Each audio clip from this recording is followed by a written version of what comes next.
in the heart of ancient Vietnam. During the time of the Hung Kings lived a ruler of immense power and wisdom. King Hung XVIII. His reign was prosperous, and his kingdom flourished. But his greatest treasure, the one that brought him the most joy, was his daughter, the Princess Mai Nawang. Her beauty was legendary, like a lotus blossom in the morning mist, and her kindness was as warm as the summer sun. As Mai Nawang came of age, suitors from all corners of the land flocked to the capital, hoping to win her hand. The king, wanting only the best for his beloved daughter, declared that he would hold a grand competition. He sought a husband worthy of her, someone with extraordinary talent and noble character. News of the king's proclamation traveled far and wide, carried on the winds and whispered down the rivers. Soon, two remarkable contenders arrived at the palace, each possessing powers beyond the realm of ordinary men. Their presence was so commanding that the very air seemed to hum with their energy. The first was Son Tinh, the Lord of the Mountains. He hailed from the majestic Bavai mountain range, a figure of strength and stability.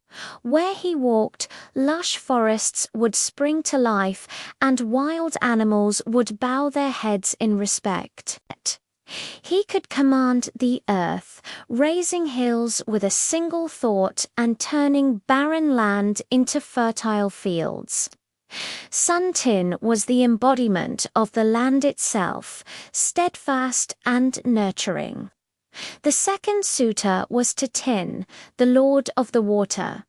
He was the master of the oceans, rivers, and rains.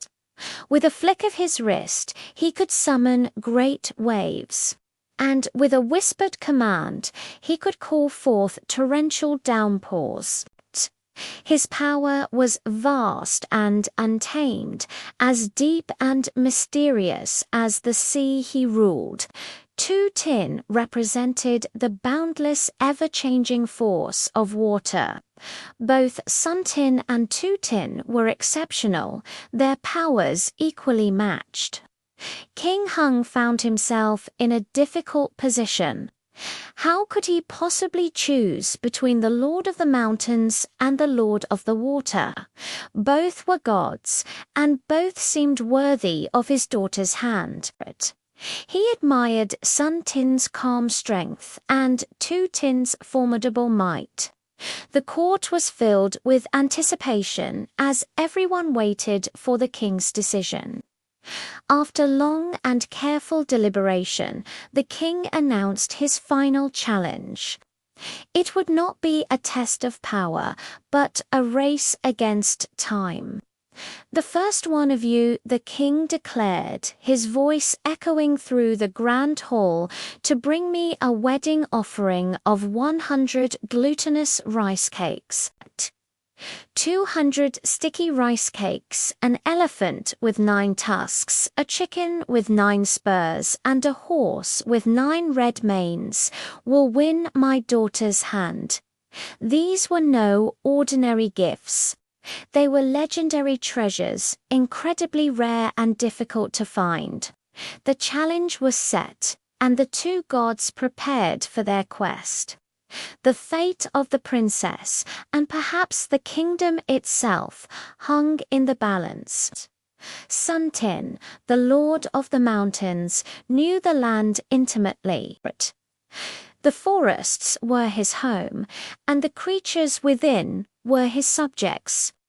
He set off at once, his knowledge of the earth guiding him. He knew exactly where to find the strongest elephants, the most unique chickens, and the fastest horses.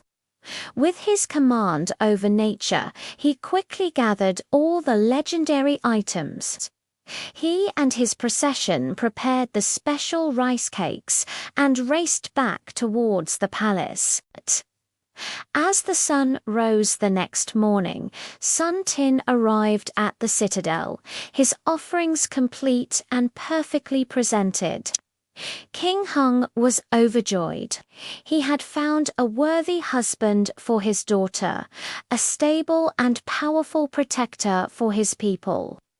Without hesitation, the king gave his blessing, and the wedding ceremony between Son Tin and Princess Mein Wang began. It was a joyous celebration, filled with music, dancing, and feasting.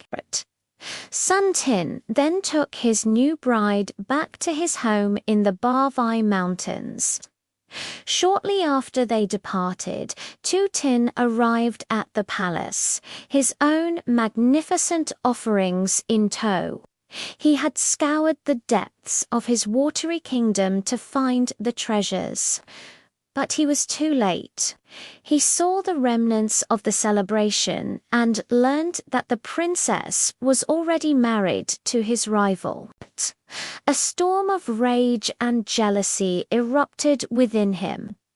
His heart, once filled with hope, was now consumed by bitterness. How could he, the mighty lord of the water, be defeated? He refused to accept it. In his fury, Thuy Tinh unleashed his awesome power not against his rival, but against the entire kingdom. He summoned monstrous waves to crash against the shores and called upon dark storm clouds to release endless rain. The rivers swelled, bursting their banks and flooding the fields and villages. The people cried out in terror as their homes were swept away by the raging torrents. The sky turned black, and the world seemed to be drowning in Thuy Tinh's sorrow and anger. From his mountain home, Son Tinh saw the destruction his rival was causing. He saw the suffering of the people and knew he had to act. He would not let Thuy Tinh destroy the land and harm his new family. Embracing his role as protector, Son Tinh met the challenge head-on. As Thuy Tinh raised the water level higher and higher, Son Tinh used his own divine power to counter the attack. He raised the mountains, lifting the earth to hold back the floodwaters. For every inch the water rose, Son Tinh raised the mountains a foot higher. The peaks of Bavai grew, becoming a mighty shield against the deluge. The battle between the two gods raged for days and nights. Thuy Tinh's waves crashed against Son Tinh mountains in a cataclysmic clash of elements. Finally, exhausted and defeated, Thuy Tinh could no longer sustain his assault. His energy waned and the waters began to recede. He was forced to retreat back to his ocean domain, leaving behind a land scarred but not broken. Son Tinh had saved the kingdom. Peace was restored, and the people rebuilt their lives under the watchful protection of the mountain god and their beloved princess.